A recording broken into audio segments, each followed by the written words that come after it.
Ada for telling my sister her perfect fiancé tried to sleep with me. My name is Hannah Morrison, 25, from Austin, Texas. My older sister Becca is 27, smart, ambitious, the architect who never missed a deadline or a birthday. When she met Jason 3 years ago, the whole family fell in love with him before she did. He was the man who brought flowers for Mom and chopped wood with Dad on weekends. The kind of guy who texts good morning and actually means it. Everyone called him Mr. Perfect. I liked him too as a brother, until perfection cracked. It started subtle. Comments that lingered too long. "You sure you're not the older sister? Didn't expect you to be so funny." Things people say when they still pretend to be harmless. The night before the party, after the rehearsal dinner, he offered me a ride home. Becca was still chatting with friends, so I said, "Sure." Inside the car, he was quiet at first. Then he said, "It's crazy if I'd met you first." He let the sentence hang there like smoke. I stared out the window. "Don't finish that." He laughed softly.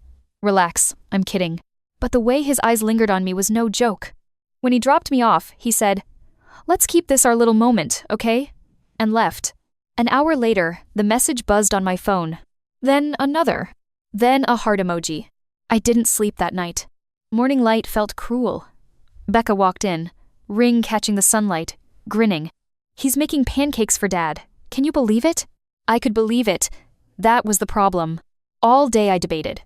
Tell her and ruin her life, or stay quiet and ruin mine. Dinner, decorations, laughter. Then his toast. "To the woman who makes me want to be better." People clapped. I felt sick. My phone vibrated again. Another text. "Can we talk alone later?" Mia, my cousin, saw my face. "What happened?" she whispered. I showed her the screen. Her jaw dropped. "We can't let him get away with this." But before we came up with a plan, Becca appeared beside us, smiling. "What are you two conspiring about?" Mia hid the phone. I mumbled, "Nothing." Becca pulled me close for photos and toasts, and I swallowed every truth like poison. By nightfall, Mia snapped. She stood up and said, "Becca, you need to see this." The conversations went silent. Jason's confidence blinked for the first time. Becca scrolled through the texts. Her hands shook. Her fiancé reached for her, and Dad stepped between them. No one spoke, but it was over the fairy tale, the pretend perfection, all of it. Because what broke that night wasn't just her engagement, it was our entire family's idea of truth. The party ended in chaos. Plates half full, guests whispering, the sound of forks clinking against silence. Becca stood frozen, reading those messages again and again like she could force them to say something different. Jason tried to grab the phone from her hand. Dad moved faster, blocking him. "Enough," Dad said. His voice was quiet, but everyone heard the warning. Jason's charm collapsed right there on the patio, the practiced grin gone. He muttered, "This isn't what it looks like." And Becca whispered back, "Then what is it, Jason?" He had no answer, just excuses swirling like cold wind. Drunk joke? Bad timing? I was just being friendly. Mom's voice cracked. Friendly men don't send midnight messages to their fiancé's sister. Jason sighed, straightened his shirt like fixing the fabric could fix everything. "I think I should go." He left, headlights cutting through the driveway. Guests left in quiet groups, no goodbyes, no music, just the smell of disappointment and perfume lingering in the air. Later that night, Becca was still on the porch. Everyone else had gone to bed. I walked out with 2 mugs of tea. The air was cold enough to bite. She didn't look up when she said, "When?" "Last night." Her breathing went ragged. I trusted him. I whispered, "So did I." She turned her eyes on me wet, furious, and lost all at once. "Do you enjoy being the hero? Everyone's going to pity me now." "It's not about pity." "Then what's it about? You waited until a crowd was watching." I shook my head. "I didn't. Mia showed you. She did it because you let her see." Her words felt like tiny knives, sharp, but not wrong. She stood, wrapped her arms around herself, her wedding ring catching moonlight like mockery. "I can't do this right now." She went inside. I stayed on the porch until my hands went numb. By morning, she was gone. Her room looked hollow, ring missing from her hand but sitting on her dresser. Beside it, her favorite photo of the 2 of us had a corner torn. Mom stood behind me, tired eyes, whispering, she needed air. Dad just said, "We'll be lucky if she ever speaks to us again." I didn't blame her for leaving. I might have too. Around noon, my phone buzzed. A message from an unknown number. Congratulations. You got what you wanted. No signature. Jason, obviously. I blocked him, deleted the text, sat down and cried until my throat ached. A few hours later, Mia came over, eyes red from guilt. I shouldn't have shown her like that, she said. I shook my head. He counted on me staying quiet.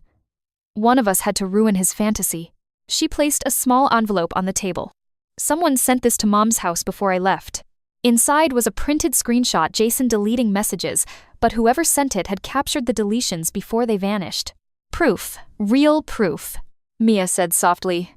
Now he can't spin the story anymore. I smiled bitterly. He'll still try. That evening, I got a message from Becca's number. I'm safe. Don't come after me. No, love you. No punctuation. Just distance, typed in Helvetica. I typed back anyway. You didn't deserve any of this. Then I set my phone face down and turned off the lights. The next morning, reporters had picked up the leaked video someone at the party had recorded the argument. The headlines read, Perfect man exposed at own engagement. Sister ruins wedding with scandal. My name wasn't in print, but people figured it out fast. Phone calls, messages, whispers. Half the people calling me brave, half calling me jealous. I wanted to disappear. Mom found me buried under blanket and darkness. She sat on the edge of my bed and said quietly, You told the truth, that's enough. I asked, Then why does it feel like I broke something that wasn't mine? She brushed my hair back. Because it wasn't yours to fix either. Her voice trembled, but I felt the truth settle somewhere deep under my ribcage. Evening again. Rain against the window. I scrolled through my old group chats Becca, me, and Jason joking about weekend plans months ago. Every message looked contaminated now, like reading nostalgia written in invisible ink. The last message Jason ever sent popped back into my mind. You get that a lot. It echoed, nasty and hollow. I whispered to myself, Not from men like you. Mini cliffhanger beat. Because what I didn't know was that Becca wasn't just running away. She was collecting her own proof, and when she came back, she wouldn't be alone. Becca came back 3 days later. Not to forgive. Not to talk. Just to drop a memory and a storm. The front door opened without a word. She looked thinner, eyes sharper, anger wrapped in grief. Behind her stood a woman about her age, dark-haired and nervous. This is Lila, Becca said flatly. She works with Jason. Mom froze mid-step. Is something wrong? Becca let out a laugh that sounded more like exhaustion. Depends on your definition of wrong. She placed her phone on the counter, pressed play. Jason's voice filled the kitchen. She won't tell anyone. She's too gentle. I could kiss her, and she'd still cover for me. Lila flinched at her own recording. She whispered, He said that in the break room. I'm sorry I didn't come sooner. Becca's voice cracked. He tried this with her too. My hands shook. What? Lila nodded. He sent me messages after the last charity event. When I heard what happened to you, I started saving everything. I had to sit down. The room tilted, the air heavy with disbelief and rotten admiration for how well he'd hidden all his duplicity. Dad picked up Becca's phone gently, as if terrified another sentence might crawl out of it. Is this enough to file something? Becca nodded. I already talked to his manager. He's suspended pending investigation. Mom reached for her hand. Sweetheart, I'm so sorry. Becca looked at me instead. You were right, and I was horrible to you. I shook my head, voice low. You were hurt, Becca. I never blamed you. She stepped closer, eyes finally softening. He said you were overreacting, that you wanted attention. I believed him for 5 minutes. Then I saw how calm you were. Calm? I asked. Yeah, people who lie shout. People who tell truth just stand there like you did. Lila took a deep breath. He's been doing this for a while, flirting across lines, promising promotions. None of us spoke up because his fiancé was you. He used your face as his shield. Becca sat down slowly. I thought I was his proof of goodness. No one said anything for a moment. Even the refrigerator hum felt disrespectful. She turned to me again. Tomorrow there's going to be a meeting at his job. HR, me, Lila, I need you there. Please. The word please broke whatever resentment I had left. Of course, I said. The next morning, we walked into the glass-walled office together. Jason was already there, tie crooked, eyes bloodshot, pretending to look calm. When he saw us, he smirked just enough to prove he hadn't learned a single thing. The HR manager gestured for us to sit. Miss Morrison, Mr. Delany, thank you for coming. Jason cut in before anyone else spoke. I think everyone's overreacting here. I made a joke. Apparently in 2024, that's a crime. Becca placed the folder on the table screenshots, audio, timestamps. Lila added hers.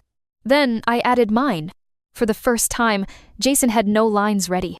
Silence spread like bleach. The HR manager cleared his throat. I believe that's enough. Jason's jaw tightened. You're ruining my career. Becca leaned forward, voice steady. You ruined your life when you forgot people are real. He glared at me. You couldn't just let it go, could you? I didn't answer. Some truths don't need echo. We walked out of that building into sunlight that felt almost artificial, too bright after months of hiding. Lila hugged Becca quickly, whispering, "Thank you for not letting him do this to someone else." After she left, Becca turned to me. You think people will stop talking about this? No, I said, but at least they'll start talking about the right things. Her smile was tired, but genuine. Maybe that's the best we get.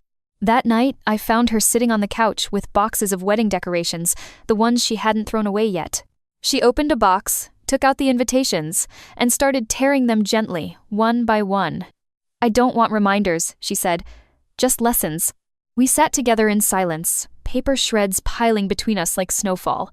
She whispered, "You know what scares me most?" "What?" "That tomorrow I'll wake up and miss him again, even after everything." I nodded slowly. That's normal. Missing someone's potential is harder to quit than missing the person. She wiped her eyes and gave a short laugh. How do you always have the right sentence? Because I practice in front of mirrors, I joked softly. She laughed again for real this time. Before bed, Becca handed me one of the torn invitations. Keep this. Proof that telling the truth might break things, but it builds better ones later. I tucked it into my journal. Maybe she was right. Mini cliffhanger beat.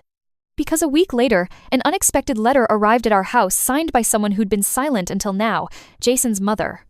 And what she wrote turned our hard-won calm into a new test altogether. The letter arrived on a Tuesday morning ordinary envelope, no return address. Mom thought it was another apology card from some distant relative. She was half right. Becca opened it at the breakfast table, one folded page, written in smooth, neat cursive. She read silently at first, then her face changed from confusion to disbelief. She passed it to me. You should see this. It said, "To the Morrison family. I don't expect forgiveness for my son. I raised Jason better than that, and I failed somewhere along the way. What he did to your daughters was inexcusable. I just want you to know he's finally getting help. Thank you for saying what no one else ever did. Ellen Delany." The paper trembled between my hands. It wasn't an excuse. It was surrender. Mom pressed a napkin to her face. At least one of them knows what decency is. Becca sighed. I don't even know how to feel about that. I said quietly. Relieved. Angry. Both. She nodded. Yeah, both. A week later, the gossip started fading. Jason's job released a statement. He'd resigned, citing personal reasons. The internet moved on new scandal, new outrage. For the first time in months, our names stopped trending. Becca started sleeping through the night again. She even agreed to have lunch downtown with Lila and me, just like old times. At the cafe, the sunlight hit her hair a certain way. She almost looked like the Becca from before. When Lila went to order food, Becca leaned forward. Do you think I can ever date again? Not soon, I said honestly. But one day, when it feels boring instead of terrifying, that's when you'll know you're ready. She smiled faintly. Boring sounds beautiful. Then she whispered, he almost took away my ability to trust. You fought to give it back. I didn't know what to say. I just reached across the table and squeezed her hand. Weeks turned into months. Work returned to normal. No more reporters. No more explanations. We learned how to live in quiet again. One afternoon, Becca found her old sketchbook stuffed in the back of a closet. She flipped through the pages wedding venue ideas turned into unfinished drawings. She said, maybe I'll turn these into architectural concepts. Broken pieces redesigned. I grinned. That's your style turning broken into beautiful. She tossed a pencil at me, laughing.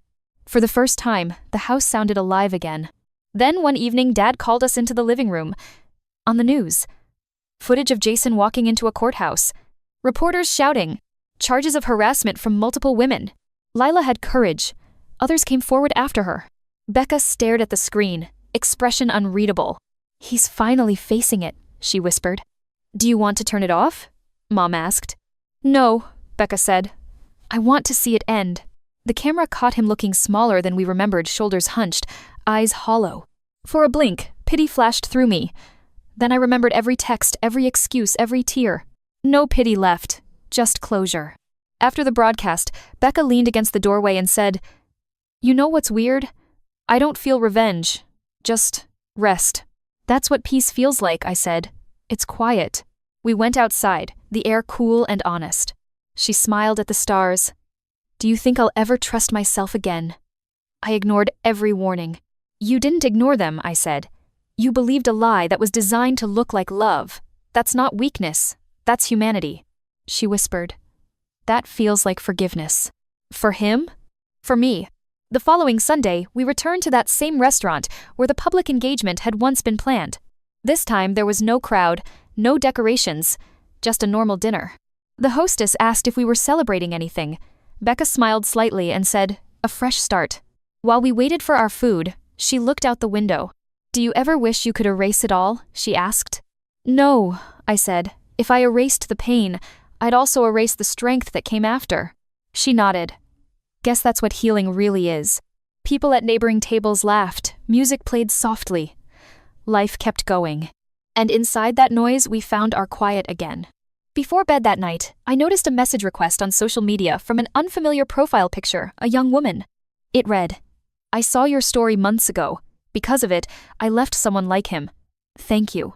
I stared at the screen until a tear slid down my cheek. All that embarrassment, all that backlash, and here was proof it had meant something. Mini cliffhanger beat. Because sometimes stories don't end when people stop talking, they end when someone finally listens.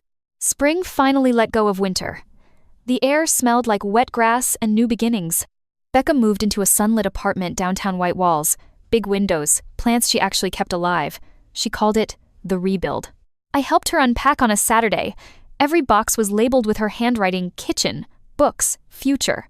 She wasn't being poetic, she was serious about starting over. Mid-unboxing, she lifted a small velvet jewelry box from one carton, the engagement ring. She turned it over in her hand, light catching the diamond just right. "What do I do with this?" she murmured. "Pawn shop?" I offered. She smiled. "Nah, donating it feels better. Maybe someone can turn it into something else." I watched her drop it into a donation envelope, seal it shut, and let out a sigh I didn't realize I'd been holding with her. Later that evening, she cooked dinner. Nothing fancy, just pasta and loud music. The kitchen smelled like garlic and peace. Between songs, she said, "You know what still hurts?" "What?" "That I kept wondering if I overreacted, even after everything." "You didn't," I said. "You reacted exactly enough." She nodded slowly. I think I needed to hear that one more time. After dinner, we sat on the balcony, the city buzzing below. Becca looked at the skyline and said, "If you hadn't said something, I would have married him. Lived beside a stranger convinced he was the good guy."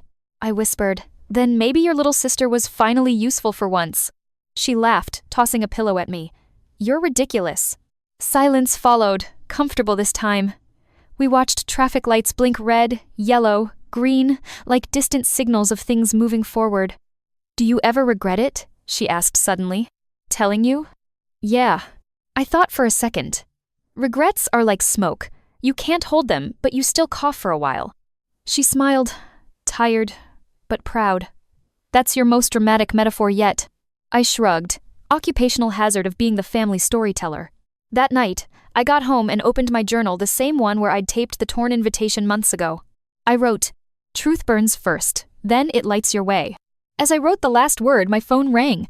Unknown number again. "Hannah?" a woman's voice asked. "Yes?" "This is Ellen Delany, Jason's mother." My stomach clenched. "Oh." She hurried on. "I just wanted to tell you he's attending counseling. I know that doesn't erase what happened, but maybe it prevents the next one." I closed my eyes. "Thank you for calling." "He still doesn't deserve peace," she said softly. "But you and your sister do. Thank you for forcing accountability." When the call ended, I felt something quiet erupt inside me. Closure. Not cinematic, not loud, just done. Weeks passed. Becca's new job took off. She started mentoring interns, designing houses that looked nothing like fairy tales. Strong lines, open views, no hidden corners. I attended one of her presentations. She ended it with a quote on the projector. No structure stands without honest ground. Afterward, she found me in the crowd and grinned. Sound familiar? Maybe, I teased. That weekend, we visited our parents. The house looked smaller now, but warmer. Mom made pie. Dad hummed while fixing a loose cabinet routine. Comforting stuff. Becca said to me over coffee, "You ready to tell this story on your channel?" I blinked. "You'd be okay with that?" "Yeah," she said. "Someone out there needs to hear it. Let them." I nodded, already hearing how it would sound in my head. Calm, reflective, a voice telling someone else it's okay to speak up. When I finally recorded it, my mic picked up the faint hum of traffic outside life just going on. I spoke slowly, evenly. This isn't a story about ruining a wedding. It's about saving someone from a lifetime pretending not to notice the cracks. If you're holding a secret because telling it might hurt someone, remember that silence wounds too. I saved the file, hit upload, and watched the progress bar crawl to 100%. I didn't check views. I didn't need to. The next morning, a message appeared in my inbox. "I watched your story. I left someone just like him. Thank you for giving me courage." That was enough. Peaceful closing beat. The world doesn't reward truth with applause. It gives you something quieter, something permanent. It gives you peace. Every lie starts with admiration and ends with silence. Somewhere between those moments, someone has to speak. If that someone is you, speak anyway. Because peace isn't found in being believed. It's found in being brave enough to say what's real.